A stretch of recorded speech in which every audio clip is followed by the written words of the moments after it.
Sudah takut bilang. Masa saut tangannya keluar dua, saut.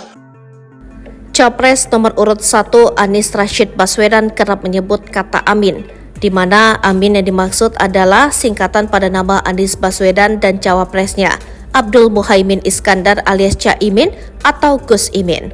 Namun akronim Amin disebut-sebut bentuk penistaan agama, sehingga Anies Baswedan dilaporkan ke Bareskrim Polri. Anies Baswedan dilaporkan ke Bareskrim Polri karena diduga melakukan penistaan agama. Penistaan agama yang dimaksud penggunaan akronim Amin dalam kampanye Anies Baswedan. Akronim tersebut diketahui memang digunakan untuk pasangan calon Anies Caimin. Pengaduan masyarakat ini dilakukan oleh kelompok yang menamakan organisasinya Forum Aktivis Dakwah Kampus Indonesia. Koordinator Forum Aktivis Dakwah Kampus Indonesia, Umar Segala menilai penggunaan akronim tersebut termasuk dalam penistaan agama. Jelas bahwa dijelaskan dalam hadis-hadis bahwasanya penggunaan kata Amin ini adalah penggunaan kata suci, penggunaan harapan kita terhadap Tuhan Yang Maha Kuasa, kata Umar kepada wartawan di Bareskrim Polri. Tak hanya di agama Islam, Umar mengatakan kata Amin juga memiliki makna yang sama bagi agama-agama lain di Indonesia.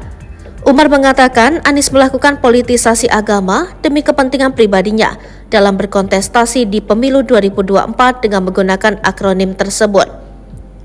Ini adalah sebuah politisasi yang sangat tidak berguna, politisasi rendah, bahwasanya politisasi agama masih dilakukan untuk mendapatkan suatu kepentingan publik di era demokrasi ini jelasnya. Selain akronim tersebut, Umar mengklaim Anies juga pernah melakukan aksi tahiyat dengan gestur 2 jari dalam acara podcast bersama Ustadz Abdul Somad pada 13 Desember kemarin. Padahal diketahui hanya ada 1 jari yakni telunjuk yang dilakukan dalam gerakan sholat tersebut. Bahwasanya Anies Baswedan telah mempermainkan gerakan sholat. Beliau menunjukkan nomor 2, tapi dalam artian yang dijelaskan oleh beliau itu gerakan sholat tuturnya. Dalam pengaduannya, Umar juga mengaku bakal menyerahkan sejumlah barang bukti berupa tangkapan layar saat Anies Baswedan memposekan 2 jari saat tasyahud hingga hadis-hadis terkait penggunaan kata Amin. Terakhir, ia juga berharap agar Polri dapat segera memproses kasus tersebut sehingga tidak memicu konflik horizontal di masyarakat. Menurutnya, pemilu harus dilaksanakan secara luber, jurdil, teduh, tertib, dan bermartabat.